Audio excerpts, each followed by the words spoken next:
পার্বত্য চট্টগ্রামে যে খ্রিস্টান মিশনারি তাদের কাজ চালিয়ে যাচ্ছে ধর্মের নাম দিয়ে, ধর্মকে তারা ব্যবহার করে এত বড় আলেম ওলামারা যে কাজ করতে পারে নাই, এক জেনারেল শিক্ষিত প্রকৌশলী সে কাজ করেছেন। তার এই কণ্ঠ যেন না থামে। আলহাজ শামসুল হক ফাউন্ডেশনের সম্মানিত চেয়ারম্যান প্রকৌশলী জনাব নাসিরউদ্দিন আমাদের চট্টগ্রামেরই কৃতি সন্তান। বাই যে আন্তর্জাতিক সিরাতুন নবী সাল্লাল্লাহু আলাইহি সাল্লাম মাহফিলের বাইরের যে বক্তব্য, সেটা পুরো বাংলাদেশে কেউ এরকম উচ্চ কণ্ঠে পারছে বলে আমার মনে হয় না।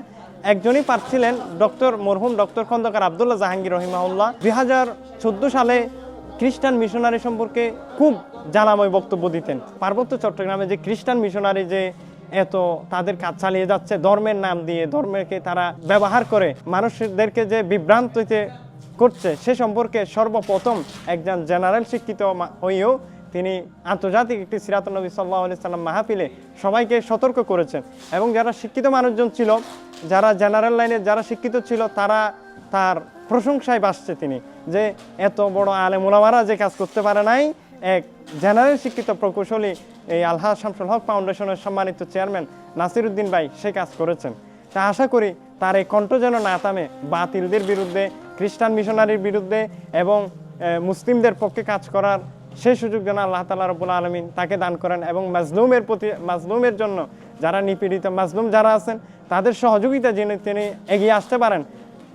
এই বলে দেশবাসীর কাছে আমি উদারত আহ্বান জানাবো, আপনারা সবাই এই নাসির ভাইয়ের জন্য দোয়া করবেন এবং আমাদের সবার জন্য দোয়া করবেন। ওয়াল্লাহি আমি জানতাম না আমাদের সেই চুনৌতির বক্তব্য আজহার থেকে বসে এক শিক্ষার্থী শুনবে। খুব ভালো লাগছে, আমাদের ক্ষুদ্র ক্ষুদ্র কথাগুলো পৃথিবীর বিভিন্ন প্রান্তে পৌঁছচ্ছে।